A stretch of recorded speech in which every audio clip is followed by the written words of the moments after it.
পায়ে বালিশ নিয়ে শুয়ে থাকো আর কি করবে, একটা মোবাইল দেখো, স্ক্রিন টাচ মোবাইল, ঘাড়ে বালিশ পায়ে বালিশ দিয়ে আপনার দিব্যি মোবাইল দেখছে।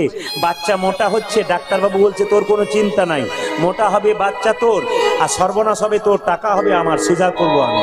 এটাই তো হচ্ছে সবচেয়ে আশ্চর্য ব্যাপার। আবার দেখবেন বাচ্চা যখন জন্ম নেয় তখন এদিক ওদিক তাকায়, মা তখন বলে বাবা রে কি তাকাচ্ছে গো আমার ছেলে, যেন কি খুঁজে খুঁজে বেড়াচ্ছে। না না, আপনি স্ক্রিন টাচ মোবাইল দেখেছেন, ওই স্ক্রিন টাচ মোবাইল খুঁজে খুঁজে বেড়াচ্ছে।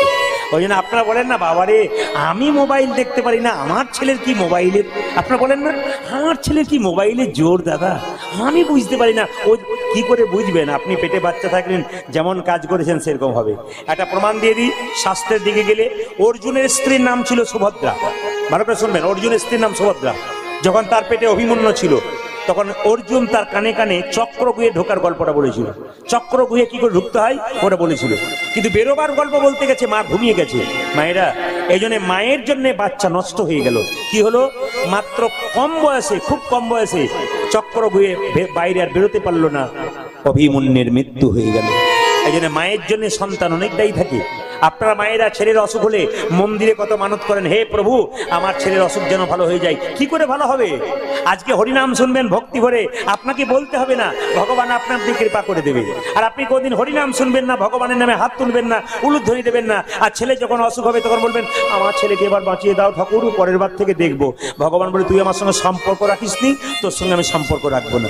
মায়েরা আপনার 10,000 টাকা দরকার, আমার বাড়িতে গেলেন, আমি দেবো কেন? আপনার সঙ্গে আমার সম্পর্ক নেই, পরিচয় নেই, দেবো কেন? যদি আমার সঙ্গে সম্পর্ক থাকে 10,000 টাকা দরকার হয়, হ্যালো করলে আমি ঘরে পৌঁছে দিয়ে আসবো, আপনাকে আসবার দরকার হবে না। ওই জন্য ভগবানের সঙ্গে সম্পর্ক করলে আপনি যখন বিপদে পড়বেন তখন ভগবানকে রাখতে হবে না, বিপদ বাড়ানোর মধুসূদন গিয়ে আপনার সমস্ত বিপদ থেকে উদ্ধার করে দেবে।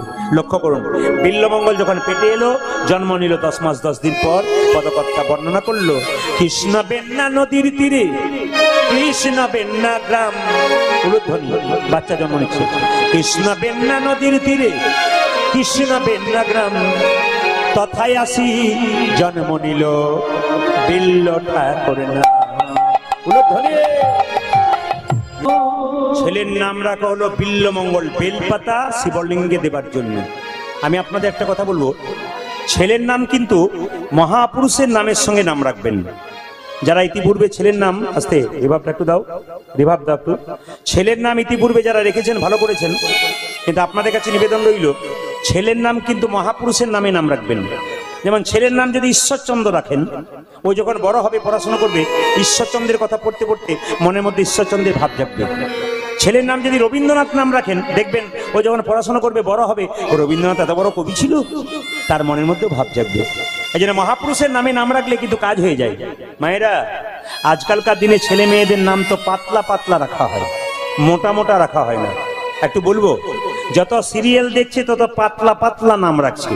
যেমন গত কয়েকদিন আগে একটা জায়গায় গান করছিলাম, জায়গাটার নাম বলবো না, ক্যামেরা হচ্ছে জানতে পেরে যাবে।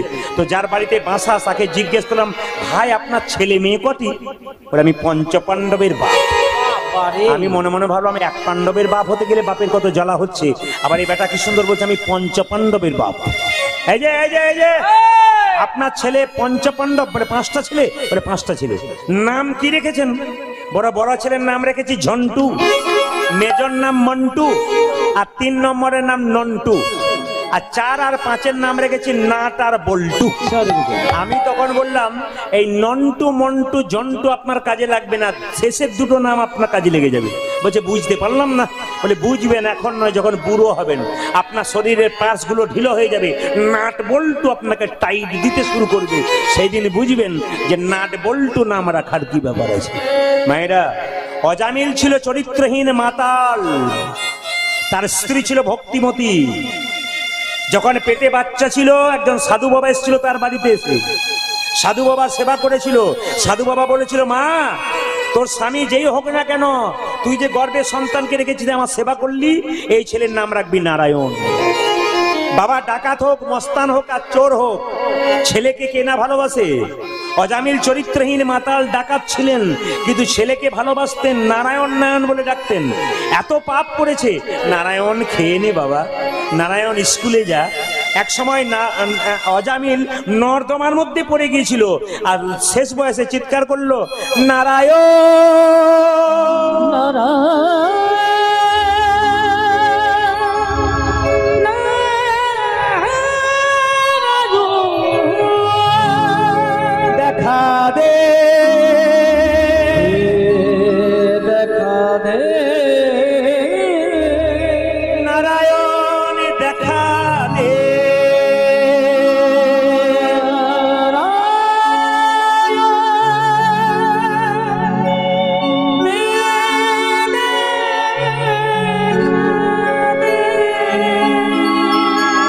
মায়েরা, অজামিল এত পাপ করেছিল যে বিষ্ণু লোকে গেল কেন? নারায়ণের নাম করেছিল বলে। আপনার ছেলের নাম রাধা, আপনার ছেলের নাম মাধব, রাঘব, কৃষ্ণ, বিষ্ণু নাম রাখবেন তো দেখবেন ছেলেকে 10 বার ডাকবেন, একবার গাল দেবেন, 9 বার তো ভালোভাবে ডাকবেন। যদি আপনার সময় না থাকে ছেলের নাম কৃষ্ণ, মাধব, রাঘব রাখবেন, আপনার ছেলে দেখবেন ওই নাম করতে করতে আপনি একদিন গোলক বৈকুণ্ঠে চলে যাবেন। মায়েরা, বিল্লমঙ্গলের কপালে বিধি লিখে দিল, ওরে বিল্ল, তোর যখন 5 বছর বয়স হবে তুই মা হারা হয়ে যাবে। বিধির বিধান কে করে খণ্ড, বিধির বিধান কে করে খণ্ড, বিধির বিধান কে করে খণ্ড, কেহ বুঝিতে না, বিধির বিধান কে করে খণ্ড, কেহ বুঝিতে না দে। এইদিকে তাকাবেন। বিল্লমঙ্গল যখন 5 বছর বয়স হবে তখন মা হারা হবে, কপালে লিখে দিলেন বিধি। আচ্ছা বলুন তো মায়েরা, 5 বছর বয়সে কোনো ছেলের যদি মা মারা যায়, সে কিন্তু বড়তে বুঝতে পারে না মা আমার কেমন ছিল। 5 বছর বয়স যখন হয়ে গেল তখন বিল্লমঙ্গলের মায়ের একটা কঠিন রোগ হলো যক্ষা। খক খক করে কাছে ফোঁটা ফোঁটা রক্ত পড়ে। বিল্লমঙ্গল মায়ের কাছে ছুটে যায় মা মা বলে, আর মা তখন ছেলেকে বলে দূর হয়ে যা হতচ্ছাড়া। আপনারা বলবেন তো, এতজন মা কীর্তন শুনতে এসছেন, অসুস্থ হয়ে বিছানাতে শুয়ে আছেন, আপনার বাচ্চা জোরে গিয়ে আপনার কোলে চাপতে গেল, আপনি নেবেন না? আপনি কিন্তু তাড়িয়ে দেবেন? আপনারা বলছেন হ্যাঁ নেব কোলে, তাড়িয়ে দেব না। কিন্তু বিল্লমঙ্গলের মা যত বিল্লমঙ্গল কাছে যায় তত বলে দূর হয়ে যা হতচ্ছাড়া। তাহলে প্রশ্ন হবে, বিল্লমঙ্গলকে কি তার মা ভালোবাসতো না? ভালোবাসতো। কেন তাড়িয়ে দেয় বলুন তো? যক্ষা রোগটা ছোঁয়াচে রোগ ছিল। ওর মা জানতো যদি বাচ্চা বারবার আমার কোলে চাপে আর আমার রাজ রোগ যদি তার মধ্যে হয়, আমার বংশে প্রদীপ জ্বালানোর জন্য কেউ থাকবে না। মা যে সন্তানকে ভালোবাসে গো। বিল্লমঙ্গল জোর করে যখন মায়ের কোলে ঝাঁপিয়ে পড়ল, মা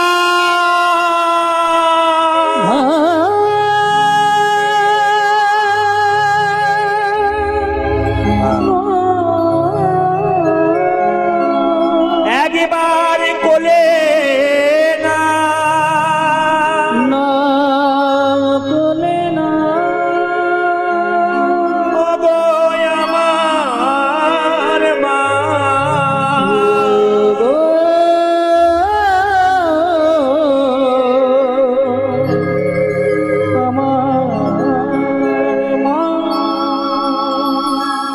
বিল্লমঙ্গলে যখন কোলে নিল, মায়ের মুখ থেকে 1 ফোঁটা রক্ত বিল্লমঙ্গলে হাতে পড়ল।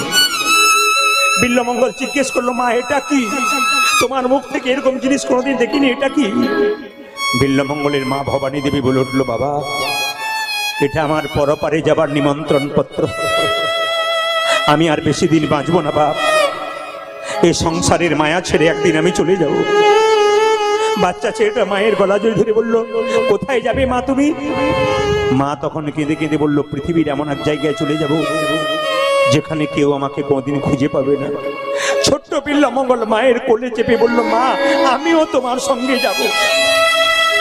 সঙ্গে সঙ্গে তার মা চিৎকার করে বলে, চুপ কর হতভাগা, তুই যাবি কেন? আমি যাব। বিল্লমঙ্গলের মা মারা গেল। বিল্লমঙ্গল আছাড় খেয়ে পড়ল। মায়েরা, কেউ যদি মারা যায় তাকে মাচাতে করে চাপিয়ে শেষ যাত্রায় নিয়ে যাওয়া হয়।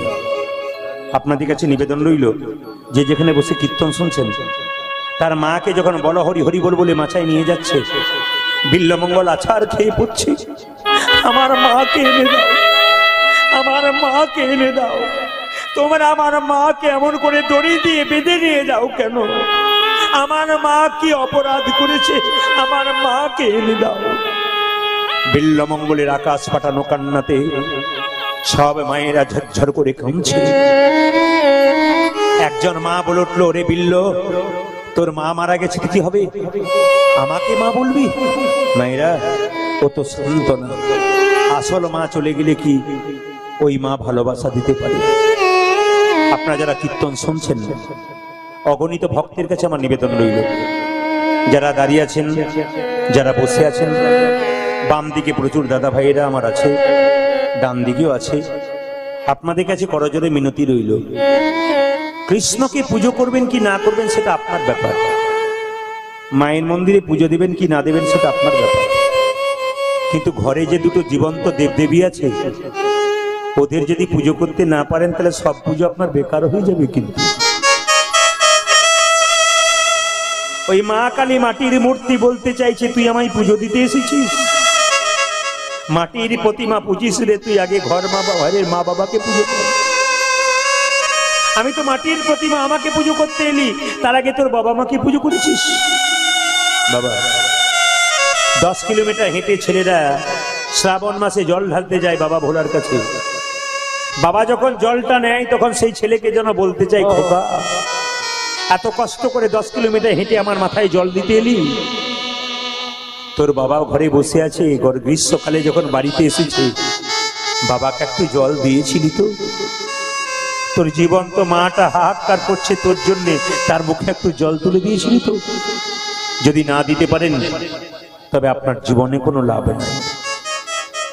মায়ের মতো আপন পৃথিবীতে কেউ হয় না,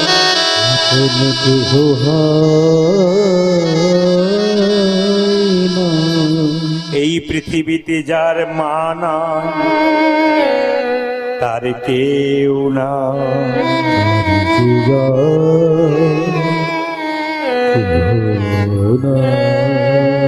জীবিত থাকতে কোনো মা যদি খাবারের জন্য কাপড়ের জন্য কেঁদে কেঁদে বেড়ায়, কেঁদে কেঁদে বেড়ায়,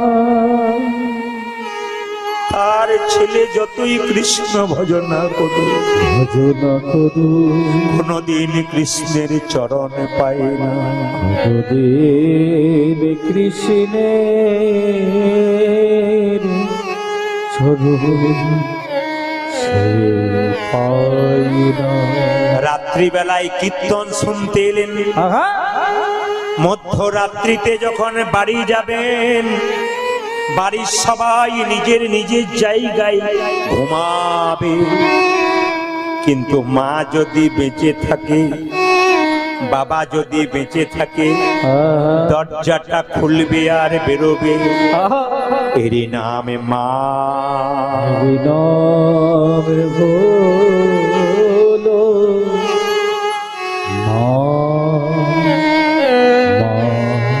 ছেলে বাইরে কাজে যাবে, মা রান্না করে দেয় খোকাকে, রান্না করে দেয় খোকা,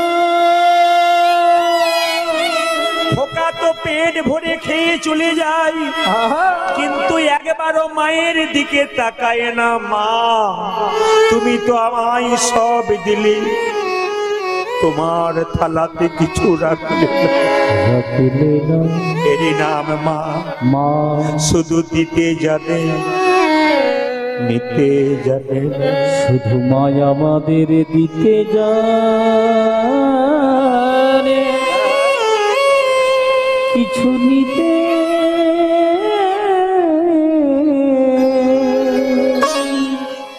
জানে না। মায়েরা এই দিকে তাকাবেন, মেয়েরা বাপের বাড়ি যায় না কখন থেকে? যখন থেকে তার মা বাবা মারা যায়। অনেক মেয়েকে জিজ্ঞেস করা হয়, দিদি তুমি বাপের বাড়ি যাবে না? বলে যতদিন মা বাবা বেঁচে ছিল ততদিনে গিয়েছিলাম, মা বাবা নাই, আমার আর সম্মান নাই। আমার সম্মান সম্মান একটা মায়ের পেটে একটা বাচ্চার 10 মাস 10 দিন জায়গা হয়, সেই ছেলে কলকাতায় বড় ফ্ল্যাট কিনলে আত্মীয় স্বজন সবার জায়গা হয়, কিন্তু মা বাবার জায়গা হয় না। জায়গা হয় না শুধু, শুধু গরিব ধরিনি মা,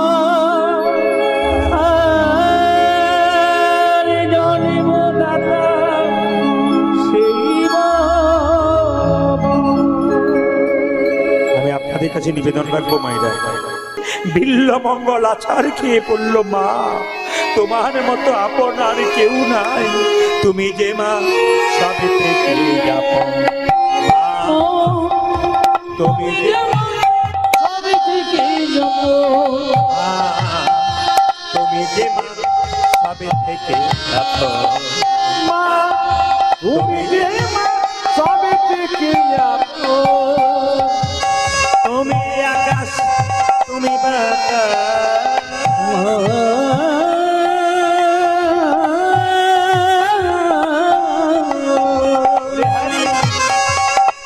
উমা তুমি আকাশ তুমি বাতাস, তুমি যে ভুবন, তুমি যে মা সবে থেকে আপন, তুমি যে মা সবে থেকে আপন।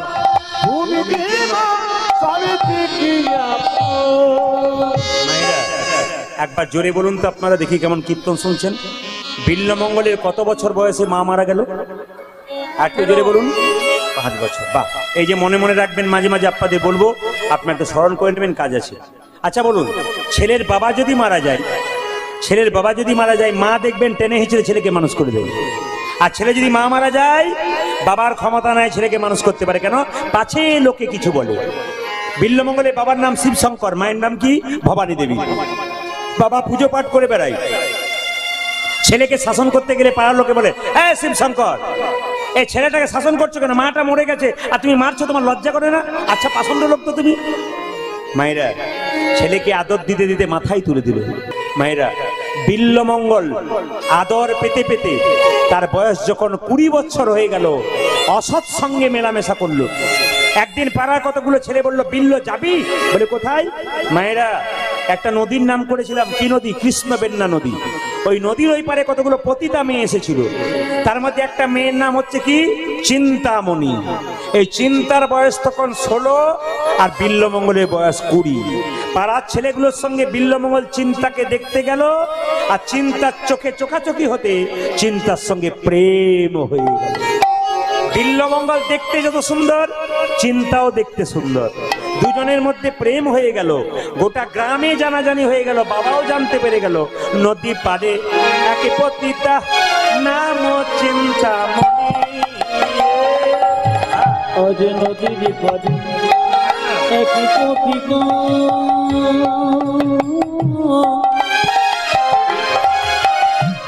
নাম চিন্তামণি। বিল্লমঙ্গলের কত বছর বয়সে চিন্তার সঙ্গে প্রেম হলো? জোরে বলুন। 20। তখন চিন্তার বয়স কত ছিল? 12, 16। বাহ, খুশি হলাম আমি। কে 17 বললো? 16, সবাই 16 বললেন।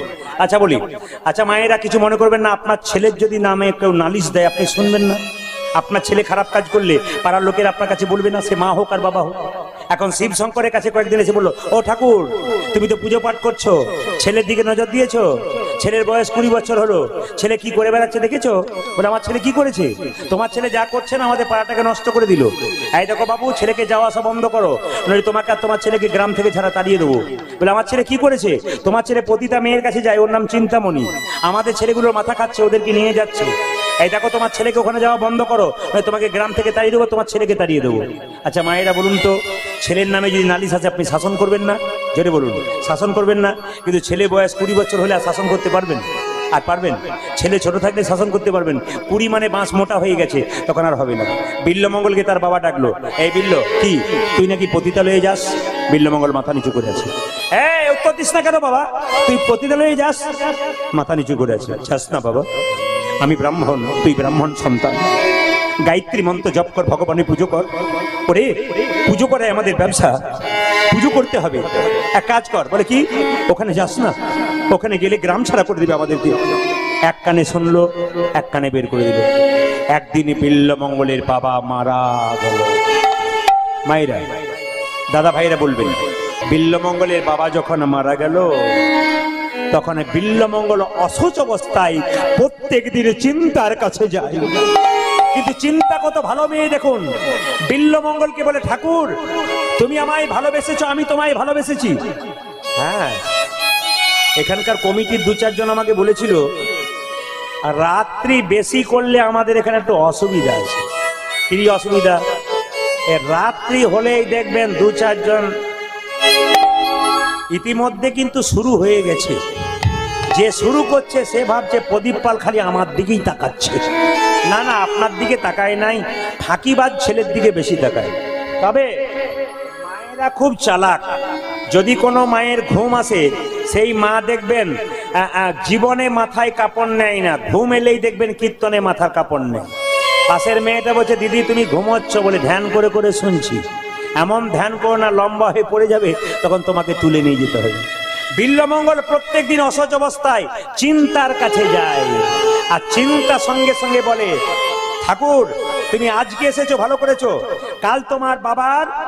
বিল্বমঙ্গল যখন প্রত্যেক দিন যায়, তখন চিন্তা বলে, শোনো ঠাকুর, কালকে তোমার বাবার শ্রাদ্ধ, তুমি এসো না। তুমি যদি এসো আমি বিষ খেয়ে আত্মহত্যা করব। এই কথা শুনে বিল্বমঙ্গল চিন্তার হাত ধরে বলে, চিন্তা ছোটবেলায় আমার মা মারা গেছে, এখন আমার বাবা মারা গেল, তুমি যদি মরে যাও আমি আর কি নিয়ে বাঁচবো? বিল্বমঙ্গল চিন্তার হাত ধরে বললো, তুমি চিন্তা প্রেমের তুমি চিন্তামণি প্রেমের রমণী, তুমি চিন্তামণি প্রেমের রমণী, তুমি চিন্তামণি প্রেমের রমণী, তুমি হও পিতৃ মাতৃ। তুমি চিন্তামণি প্রেমের রমণী, তুমি হও পিতৃ মাতৃ। সন্ধ্যা যাজ তোমারি ভজন, সন্ধ্যা যজন তোমারি ভজন, সন্ধ্যা যাজ তোমারি ভজন, সন্ধ্যা যাজন তোমারি ভোজন, তুমি বেদ মাতা গায়ত্রী, সন্ধ্যা যজন তোমারি ভজন, তুমি বেদ মাতা গায়ত্রী। তুমি ছাড়া আর কেউ নাই আমার, ওগো তুমি ছাড়া কেউ নয়, তুমি ছাড়া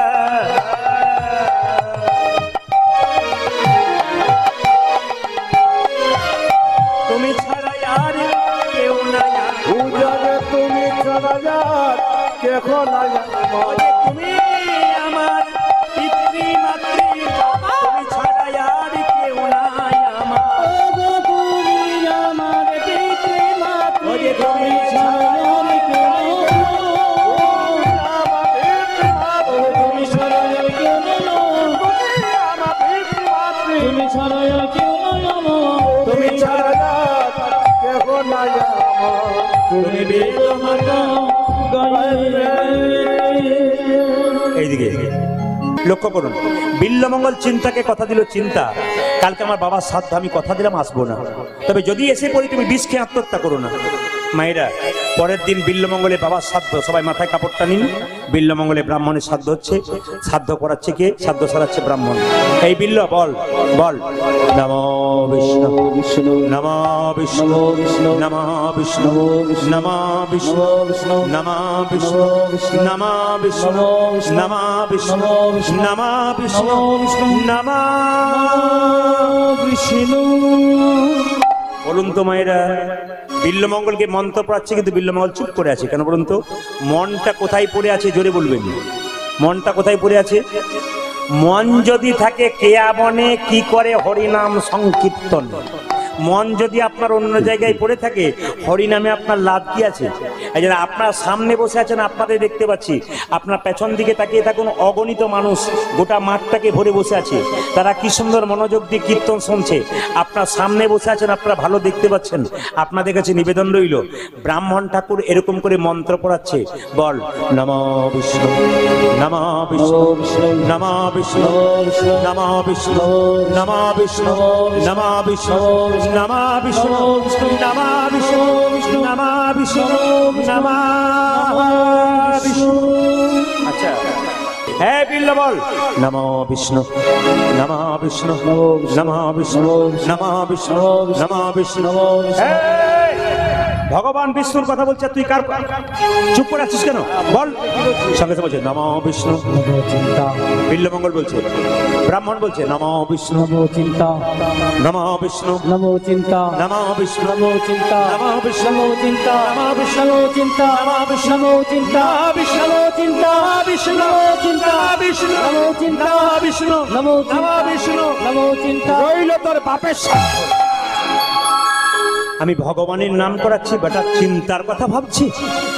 ব্রাহ্মণ রেগে চলে গেল মা। রাত্রিবেলায় বিল্লমঙ্গল ক্লান্ত হয়ে শুয়ে পড়ল। মায়েরা, উপবাস করলে শরীর ক্লান্ত হয়ে যায়।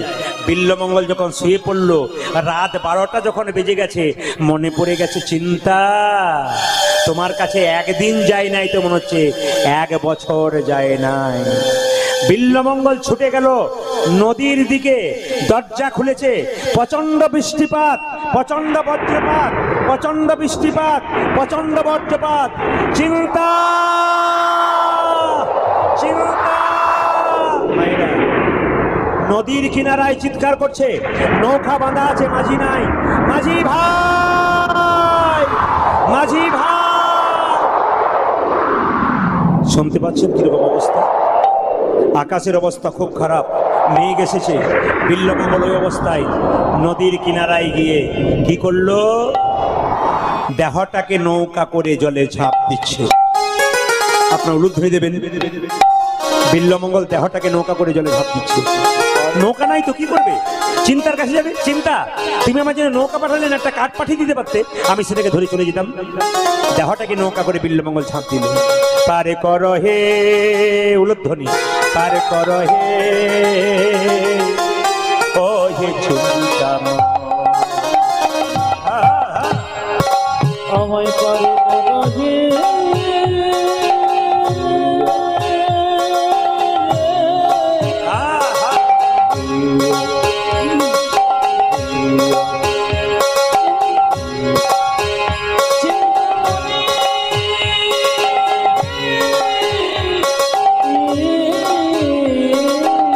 উলুধ্বনি।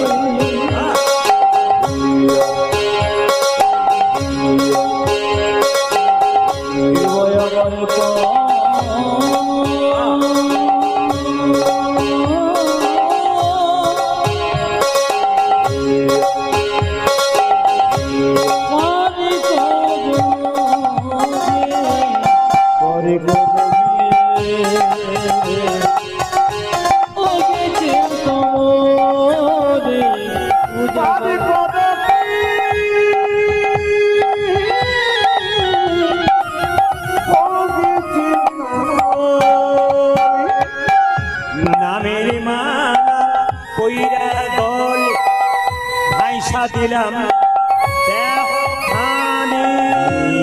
নামের মালা কইরা গলে ভাইসা দিলাম দেহ খানে।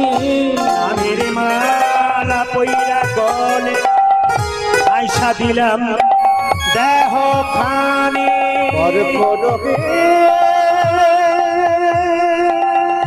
জোরে উলুধ্বনি, যে এখানে মায়েরা বসে আছে ভক্তি ভরে।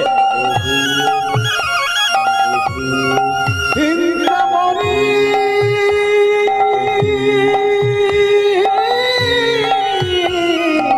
মণি গো,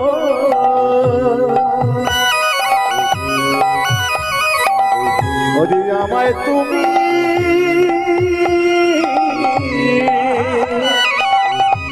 পারে করো নামের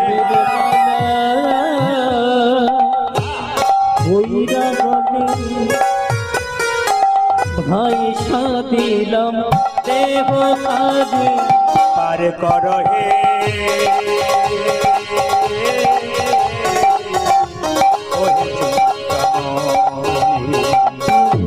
পারে করো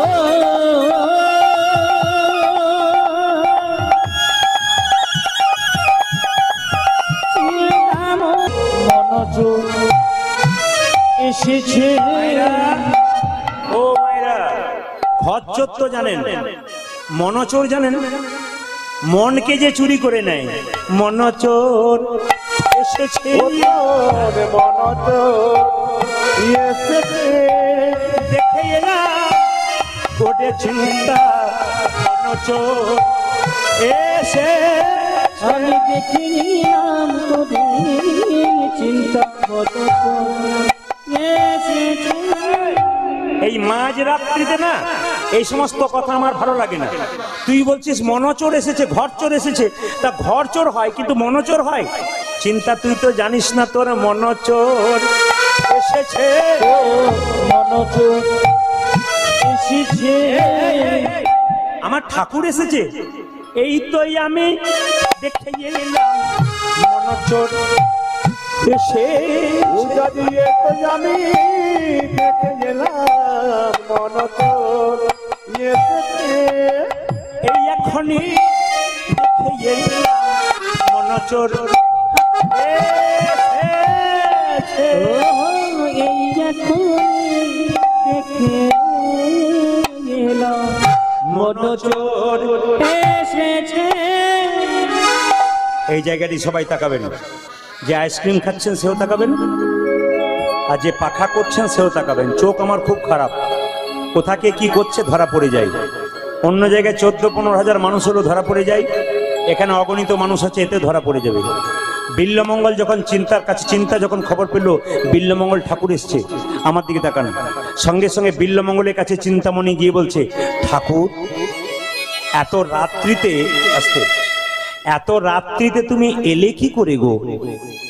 ও ঠাকুর এত রাত্রিতে তুমি এলে কি করে? নদীতে এত জল, তুমি নদী পার হলে কি করে? বিল্লমঙ্গল বলে উঠলো, কেন গো নদীতে কাঠ পাঠিয়ে দিয়েছো? ওই কাঠটা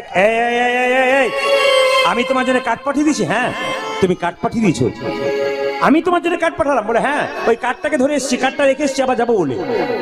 আচ্ছা তুমি প্রাচীর পেরোলে কি করে? কেন গো প্রাচীরে একটা দড়ি ঝুলছিল কালো, ওটাকে ধরে চলে এলাম।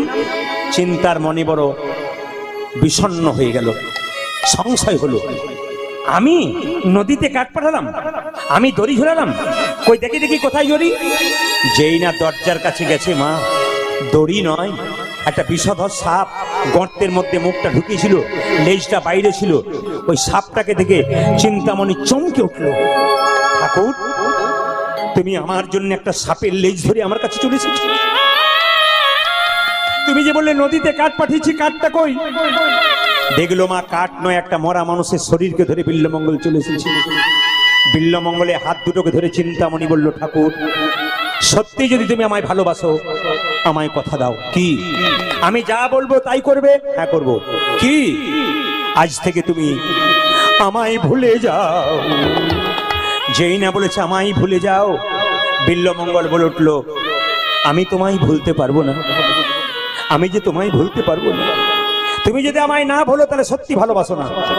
আজকে রাধা কৃষ্ণের ছবি দিলাম, এই ছবিটা কিন্তু তুমি বৃন্দাবনে চলে যাও। যেদিন তুমি কৃষ্ণের দেখা পাবে আমাকে তুমি ডাকবে, তোমার পাশে বসে আমি দাস দাসী হয়ে কৃষ্ণ ভজন করব। মায়েরা বিল্লমঙ্গলে হাতে চিন্তামণি কি দিল? একটা কৃষ্ণের ছবি দিল। আর কৃষ্ণের ছবি নিয়ে বিল্লমঙ্গল কোথায় চললো? বৃন্দাবনের পথে। আর গাইতে গাইতে যাচ্ছে, আমি কোথায় গেলে পাবো গো দেখা। সবাই আমার ঘন শ্যাম, আমার ঘন শ্যাম ধ্বনি। কোথায় গেলে পাবো গো দেখো, আমায় ভরসা, আমায় ভরসা। আমি কোথায় গেলে পাবো গো দেখা, আমার ঘন শ্যাম, আমার ঘন শ্যাম। আমি কোথায় গেলে পাবো গো দেখা, আমায় গো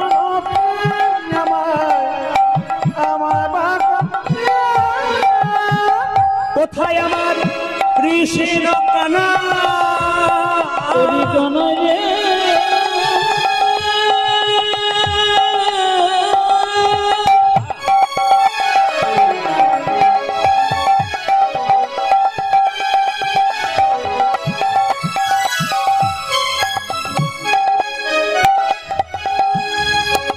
জীবনে দেখা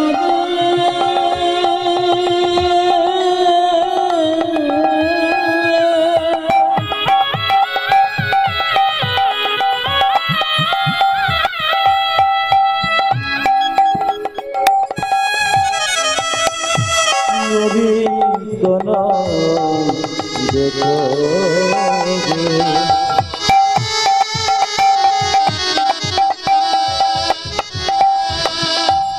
ওরে কলই রে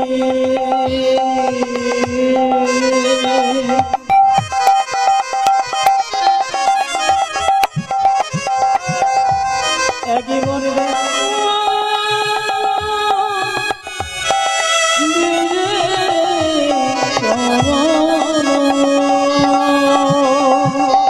আজ কোথায় আমার কৃষ্ণা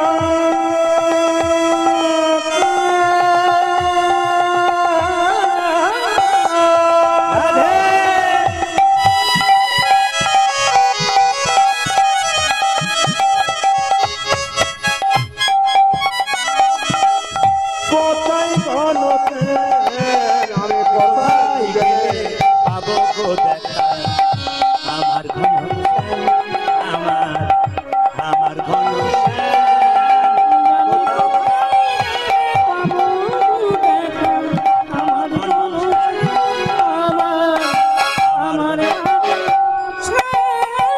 দেখা দাও।